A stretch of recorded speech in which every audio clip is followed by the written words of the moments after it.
Good morning everyone. Ayan, waiting po tayo sa ating order. Birthday kasi ni Kidlat ngayon. Siya po ay 11 years old na siya. April 28 birthday niya. Hindi niya alam na kasi malungkot siya, sabi niya.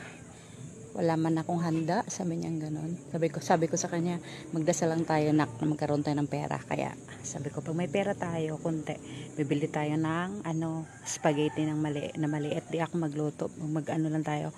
Order lang tayo. Sabi niya, ma, gusto ko maputo. Kaya naisip ko, sige go, isang puto, isang biko, maliit na spaghetti, parang masayaw siya.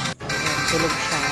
Tapos ngayon, pagkagay ko ng waiting ko, kaya nagulat siya kasi may handa siya konti. Kaya happy birthday sa aking anak at normal birthdays to come. Enjoy your day, Kidlat, and huwag magpasaway. Ayan, salamat naman. Okay na sa Kidlat ngayon guys. Kasi medyo konting pagnakan. Pero ngayon sawa ng Panginoon okay na naman. Tulad ka lang para kay Kidlat. Happy birthday. Ayan, love mo na. Sana masaya sa birthday niya. Hindi niya makalimutan yung cellphone lang. Kaya ayan guys, thank you for watching. Happy Sunday everyone. Love you all.